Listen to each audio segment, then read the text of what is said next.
Menetapkan mantan Menteri Agama Yakut Khalil Qomas sebagai tersangka kasus dugaan korupsi kuota haji 2024. Selain Yakut, KPK juga menetapkan mantan staf susnya Isfah Abdillah Aziz alias Gus Alex sebagai tersangka.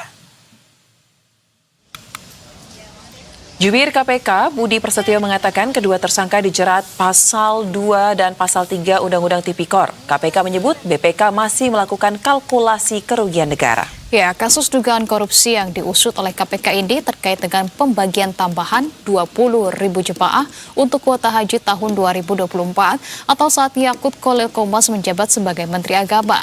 Kuota tambahan itu ditujukan untuk mengurangi antrean atau masa tunggu jemaah haji reguler Indonesia yang bisa mencapai 20 tahun bahkan lebih.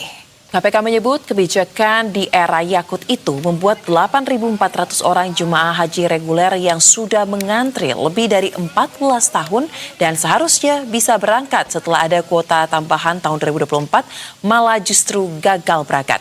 KPK menyebut dalam kasus ini ada dugaan awal kerugian negara mencapai 1 triliun rupiah. KPK pun telah menyita rumah, mobil hingga uang dolar dalam kasus ini.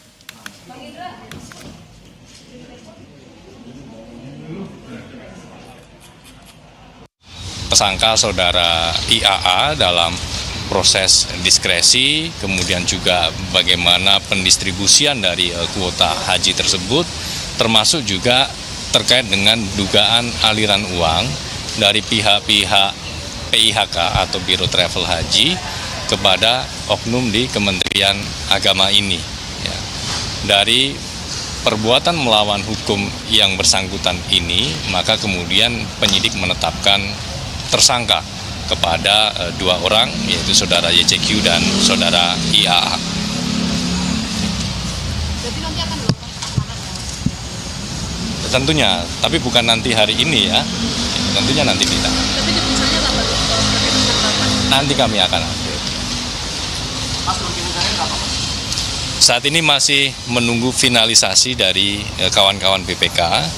Kita tunggu kalkulasinya sampai nanti selesai. Nanti tentu kami akan sampaikan. Nah, ini alasannya apa kenapa penetapan tersangka, sedangkan sebelumnya itu KPK menyatakan akan menetapkan tersangka setelah ada kerugian negara. Apakah ini gara-gara ramai pimpinan KPK ragu-ragu menetapkan tersangka sehingga buru-buru gitu Mas? Penetapan tersangka tentu berdasarkan kecukupan alat bukti. Ya, ini kan penyidikannya juga masih terus berprogres dan dari kawan-kawan BPK juga full support terhadap penyidikan. Ya pemirsa, selain Yakut Khalil Qomas atau yang biasa disapa Gus Yakut, sebelumnya ada dua sosok mantan Menteri Agama yang juga melakukan korupsi penyelenggaraan ibadah haji. Ya, korupsi yang dilakukan mulai dari dana abadi umat, penyelewengan dana operasional, hingga yang terakhir adalah penyelewengan alokasi tambahan kuota haji.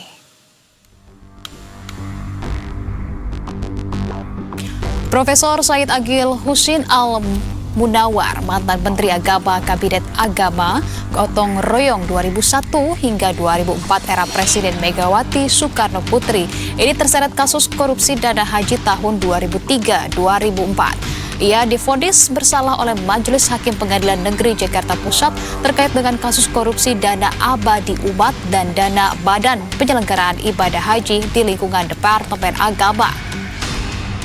Said Agil diduga menerima uang sebesar 4,5 miliar rupiah dari kedua sumber tersebut. Dalam putusan Mahkamah Agung, Said Agil dijatuhi vonis 5 tahun penjara dan denda 200 juta rupiah subsidiar 3 bulan kurungan penjara. Dan selanjutnya pemirsa, ada mantan Menteri Agama di era Presiden Susilo Bambang Yudhoyono yaitu Surya Dharma Ali. Surya Dharma divonis bersalah dalam kasus korupsi dalam penyelenggaraan ibadah haji 2010-2013 dan korupsi dana operasional menteri. Ia divonis menyelewengkan dana operasional menteri sebesar 1,8 miliar rupiah untuk kepentingan pribadi dan bukan terkait pekerjaannya. Dan oleh Mahkamah Agung, Surya Dharma Ali divonis 10 tahun penjara. Surya Dharma Ali pun bebas bersyarat pada September 2022 lalu setelah menjalani 6 tahun hukuman dan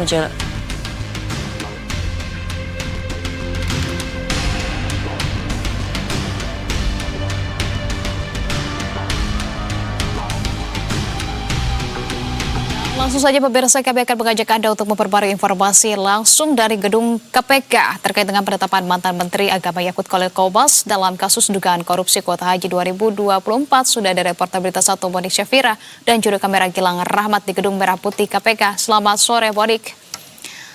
Monik, apakah saat ini sudah bisa dikonfirmasi atau sudah ada pernyataan terbaru dari KPK terkait dengan informasi dari mantan Menak Yakut ini ditetapkan sebagai tersangka atas kasus dugaan korupsi di tahun 2024 terkait dengan kuota haji ini, Monik?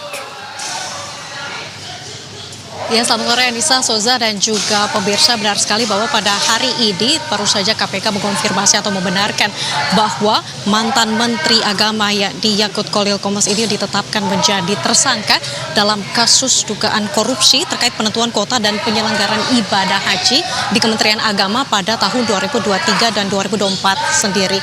Dan untuk itu pemirsa, lebih lanjutnya sudah hadir bersama kami dengan juru bicara atau jubir KPK, jadi Budi Prasetyo. Selamat sore, Mas Budi. Mas Budi, mungkin boleh dijelaskan dan elaborasi lagi begitu ya, bagaimana penetapan tersangka dalam kasus dugaan korupsi yang melibatkan nama mantan Menteri Agama Yakut Khalil ini? Baik, penyidikan perkara ini bermula pada 2025 menggunakan sprindik umum, kemudian dari sprindik umum tersebut kemudian KPK melakukan serangkaian pemeriksaan terhadap sejumlah saksi, baik dari pihak-pihak Kementerian Agama, kemudian Asosiasi Penyelenggara Ibadah Haji, maupun para PIHK atau Biro Travel yang menyelenggarakan ibadah haji tersebut. Nah, dari serangkaian proses tersebut kemudian dilakukan analisis dan telaah terhadap hasil pemeriksaan yang sudah dilakukan, termasuk atas penggeledahan. Dari sejumlah penggeledahan yang dilakukan oleh penyidik, KPK kemudian melakukan penyitaan sejumlah dokumen, barang bukti elektronik, juga terkait dengan aset-aset yang diduga terkait dengan perkara ini.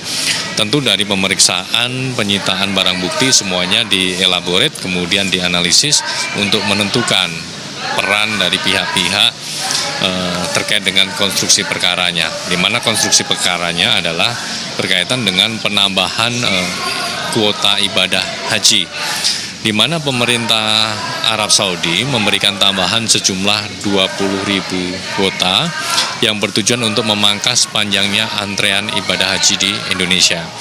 Karena kita tahu di sejumlah daerah antrean ibadah haji bahkan sampai 30-40 tahun. Jadi kalau orang mendaftar hari ini atau pas lahir misalnya, baru lahir kemudian didaftarkan oleh orang tuanya, maka 30 tahun kemudian ya baru bisa berangkat haji. Artinya apa?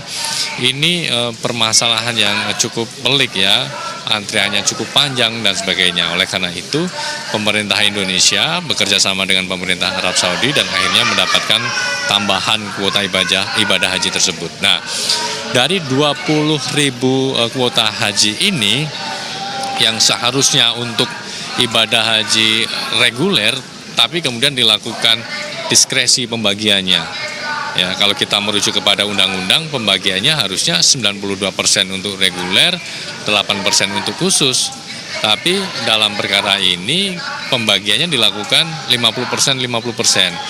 Sehingga di yang seharusnya mendapatkan 18.400 ya, atau 92% dari 20.000, tapi kemudian hanya mendapatkan 10.000 kuota. Artinya ada kuota 8.400 yang beralih dari reguler ke khusus. Nah, dampaknya ke khusus apa?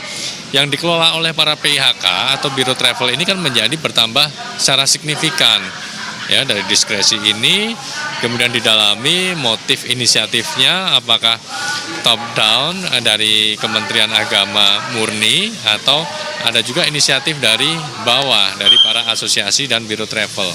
Itu semuanya didalami, termasuk juga pendistribusian kuota kepada para PIHK yang kemudian ada dugaan aliran uang dari para Biro Travel ini kepada oknum-oknum di Kementerian Agama. Nah, itu semuanya didalami terkait dengan sehingga dari perbuatan melawan hukum yang dilakukan oleh para pihak ini, maka kemudian KPK menetapkan tersangka, yaitu saudara YCQ selaku Menteri Agama pada saat itu dan juga staf khususnya yaitu saudara IAA. Oke, baik, berarti bisa dikatakan sudah ada 2 orang yang telah ditetapkan sebagai tersangka dalam kasus ini dan kami juga masih menunggu bagaimana hasil finalisasi terkait total kerugian mungkin oleh BPK. Kalau begitu, terima kasih banyak Pak Budi atas waktunya. Dan pemirsa, itu tadi wawancara kami bersama dengan juru bicara KPK Budi Prasetyo terkait bagaimana elaborasi dan kronologi penetapan tersangka dalam kasus dugaan korupsi yang menjerat mantan Menteri Agama Yakut Kolil. Kembali ke studio.